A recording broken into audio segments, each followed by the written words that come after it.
Alcatel, a world leader in digital mobile communication systems. Absolutely. It's special to me personally, and it's special to the United States, and I think it will be as long as I'm sitting here in this office.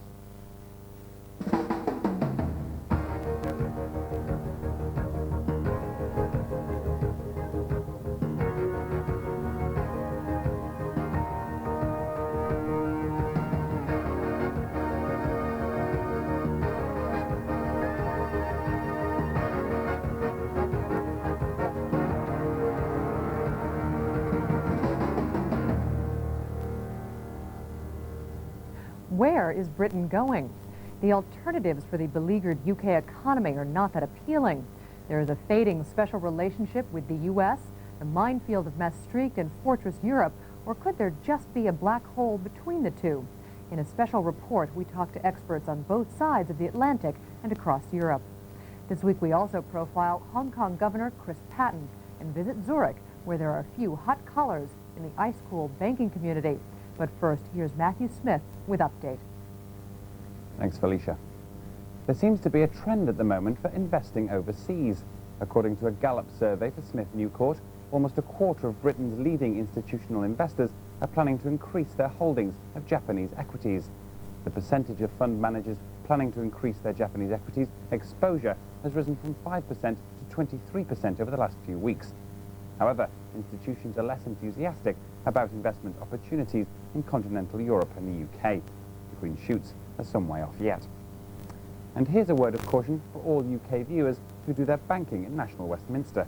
In your last week's statement, there was an insert which is worth reading and not just tossing in the bin. The fine print reveals that for every £50 you are overdrawn, there is a daily fee of £3.50 to be paid on a monthly basis. It won't take long for those figures to add up, especially as it takes at least a week for a paycheck to clear and cover any outstanding debits. The moral of the tale? Banks are very fair-weather friends. But then you knew that already, didn't you? Felicia. Thanks, Matthew. The British ambivalence towards Europe is nothing new. We have recently witnessed the debate about whether to ratify Maastricht, Sterling's departure from the ERM, and the refusal of the British government to accept the social chapter. But now Britain's dithering on Europe could jeopardize Britain's relationship with the Americans. Increasingly, signals from Washington seem to say that unless Britain gets its act together on Europe, then the special relationship may be over. David Hathaway reports. In front of the cameras at least, both Bill Clinton and John Major did everything they could to appear the best of friends during the British Prime Minister's recent visit to Washington. Major was the first overseas leader to be invited to see the new president ahead of the premiers of France, Germany and Japan.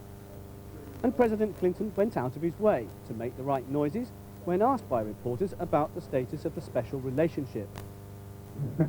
Absolutely. It's special to me personally, and it's special to the United States, and I think it will be as long as I'm sitting here in this office. And that is whether the United States will continue to have a very special relationship with Great Britain. The answer to that, from my point of view, is an unqualified yes.